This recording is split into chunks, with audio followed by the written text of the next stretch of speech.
നമസ്കാരം, നാടുകാണിയിലേക്ക് സ്വാഗതം.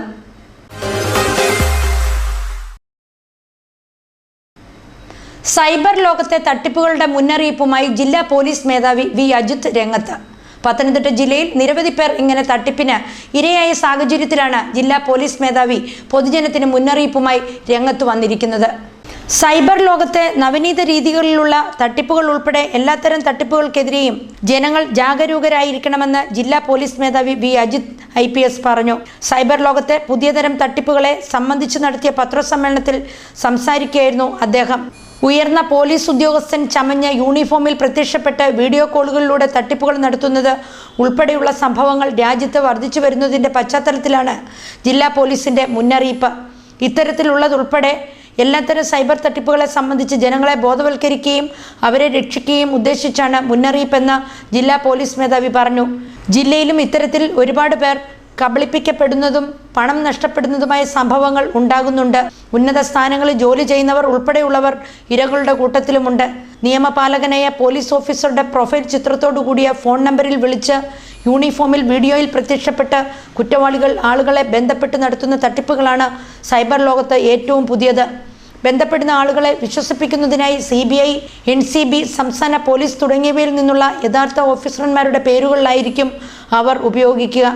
തങ്ങളുടെ പേരിലുള്ള പേഴ്സിൽ മയക്കുമരുന്നുകൾ, സ്വർണം, ഡോളർ എന്നിവയിൽ ഏതെങ്കിലും കണ്ടെത്തിയെന്നോ ഇരകൾ ഇന്റർനെറ്റിൽ അശ്ലീല സൈറ്റുകൾ സന്ദർശിച്ചുവെന്നോ അല്ലെങ്കിൽ ഗുരുതരമായ കുറ്റകൃത്യത്തിൽ ഉൾപ്പെട്ടതായി എന്നോ പറഞ്ഞ് വിശ്വസിപ്പിച്ചോ തട്ടിപ്പുകാർ ഭയപ്പെടുത്തും.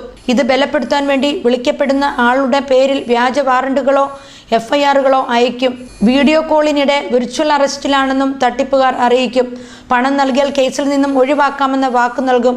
തുടർന്ന് വെരിഫിക്കേഷന് വേണ്ടി തങ്ങളുടെ അക്കൗണ്ടിലുള്ള മുഴുവൻ പണവും RBI അക്കൗണ്ടിലേക്ക് കൈമാറാൻ ആവശ്യപ്പെടും. ഇരകൾ പണം കൈമാറാൻ നിർബന്ധിതരാവുന്ന സാഹചര്യത്തിൽ ചില അക്കൗണ്ട് നമ്പറുകൾ അവർക്ക് കൈമാറും. പണം കൈമാറുന്നത് പൂർത്തിയാകുന്നതുവരെ ഇരയെ എങ്ങോട്ടും പോകുന്നതിനോ ആരെയെങ്കിലും ബന്ധപ്പെടുന്നതിനോ തട്ടിപ്പുകാർ അനുവദിക്കില്ല. വിളിക്കുന്ന വ്യക്തി ഇരയുടെ പേരും വിലാസവും മറ്റും ഇങ്ങോട്ട് പറയുമ്പോഴേക്കും വിശ്വസിച്ചു പോകുന്നതിലൂടെയാണ് തട്ടിപ്പ് സാധ്യമാവുന്നത്. ആ രീതിയിലാണ്. അതിനകത്ത് കുറച്ച് സാങ്കേതിക പ്രശ്നവും നിയമപരമായ പ്രശ്നമൊക്കെ ആദ്യത്തെ പുതിയൊരു ഇവന്റ് ആയതുകൊണ്ട് നമുക്ക് അങ്ങനെ ചില പ്രൊസീജിയർ ഉണ്ടായിരുന്നു. പക്ഷേ ഇപ്പോൾ കോടതികൾ അത് വളരെ പോസിറ്റീവായിട്ട് എടുത്ത് ഇപ്പോൾ അതിന്റെ പ്രോസസ്സ് ദ്രുതഗതിയിൽ നടന്നു വരികയാണ്. ഇപ്പോൾ ഈ ഓപ്പറേഷൻ നിരീക്ഷണം മൊത്തത്തിൽ ഈ ഇന്റർനെറ്റ് ആ ഒരു സംഭവത്തിൽ നിരീക്ഷണം നടത്തിയിട്ടുള്ള ഓപ്പറേഷൻ ബീഹാറിൽ ഈ ചൈൽഡ് പോണോഗ്രാഫി നടന്ന ആൾക്കാരെ കണ്ടുപിടിക്കും. അതേപോലെ ഇങ്ങനെയുള്ള ആൾക്കാരെ നിരീക്ഷിക്കാനുള്ള സംവിധാനം എന്തെങ്കിലും പോലീസിന്റെ ഭാഗത്ത് അല്ല ഉണ്ട്. ഇപ്പം ഈ മൾട്ടിപ്പിൾ അക്കൗണ്ട്സ് വരുന്നത് നമുക്ക് കണ്ടുപിടിക്കാൻ, അതായത് ഒരു പർട്ടിക്കുലർ ഒരു അക്കൗണ്ട് ബാങ്ക് അക്കൗണ്ട് മൾട്ടിപ്പിൾ ഫ്രോഡിൽ വന്നിട്ടുണ്ടെങ്കിൽ അത് ഐഡന്റിഫൈ ചെയ്യാൻ നമുക്ക് സംവിധാനം. ഇപ്പൊ നമ്മൾ നോക്കിക്കഴിഞ്ഞാൽ ഇപ്പൊ സപ്പോസ് ഇതിനകത്ത് പെട്ട ഒരാളെ നമ്മളിവിടെ കേരളത്തിൽ അറസ്റ്റ്. ജില്ലയിൽ ഇത്തരത്തിൽ 2 കേസുകളാണ് രജിസ്റ്റർ ചെയ്തത്. CBIയുടെ വ്യാജ ലെറ്റർ പാഡ് കാട്ടി നടത്തിയ തട്ടിപ്പിന് ആറന്മുള പോലീസ് എടുത്ത കേസിൽ ഇരയ്ക്ക് നഷ്ടമായത് 14.5 ലക്ഷത്തിലധികം രൂപയാണ്. മറ്റൊന്ന് പന്തളം പോലീസ് രജിസ്റ്റർ ചെയ്ത കേസാണ്. മുംബൈ പോലീസ് ഇരയ്ക്കെതിരെ FIR രജിസ്റ്റർ ചെയ്തതായും ഫോൺ നമ്പർ ബ്ലോക്ക് ചെയ്തതായും പറഞ്ഞു നടത്തിയ തട്ടിപ്പിൽ 1 ലക്ഷം രൂപ നഷ്ടപ്പെട്ടു. ഇരു കേസുകളിലും ഇരകളായത് സ്ത്രീകളാണ്.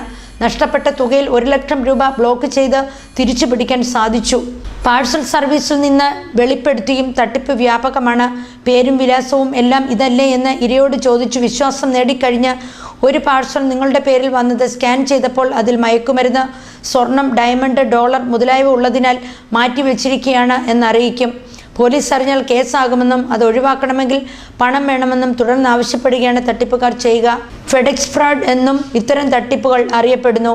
കാരണം ഫെഡെക്സ് കൊറിയർ എന്ന സ്ഥാപനത്തിൻ്റെ പേരിലാണ് ഈ തട്ടിപ്പ് കൂടുതലായി നടക്കുന്നത് എന്നതാണ്. ഇത്തരം പരാതികൾ പ്രകാരം ജില്ലയിൽ കഴിഞ്ഞ വർഷവും ഈ വർഷം ഇതുവരെയുമായി 25 കേസുകൾ റിപ്പോർട്ട് ചെയ്തിട്ടുണ്ട്. ആകെ 8 കോടിയോളം രൂപയാണ് പരാതിക്കാർക്ക് നഷ്ടപ്പെട്ടത്. ഇതിൽ 2,68,988 രൂപ തിരിച്ചു കിട്ടിയതായി കണ്ടെത്തിയിട്ടുമുണ്ട്. സൈബർ പോലീസ് സ്റ്റേഷനിൽ 2023-2024 വർഷങ്ങളായി റിപ്പോർട്ട് ആയ 10 കേസുകൾ ഉൾപ്പെടെയാണിത്. ബാക്കിയുള്ള 15 കേസുകൾ ജില്ലയിലെ വിവിധ പോലീസ് സ്റ്റേഷനുകളിൽ രജിസ്റ്റർ ചെയ്തവയാണ്. എല്ലാ കേസുകളും അന്വേഷണാവസ്ഥയിലാണ് ഉള്ളത്. സൈബർ ഇടങ്ങൾ ദുരുപയോഗം ചെയ്ത് കുറ്റവാളികൾ ആളുകളെ കെണിയിൽപ്പെടുത്തി സാമ്പത്തിക തട്ടിപ്പ് നടത്തുന്നതിനെതിരെ ശക്തമായ നിയമ നടപടികൾ തുടരുമെന്ന് ജില്ലാ പോലീസ് മേധാവി പറഞ്ഞു. സംശയകരമായ കോളുകളോ സന്ദേശങ്ങളോ വന്നാൽ ഉടൻ തന്നെ 1930 എന്ന ടോൾ ഫ്രീ നമ്പറിലേക്ക് വിളിച്ച് ആളുകൾക്ക് വിവരം ധരിപ്പിക്കാവുന്നതാണ്.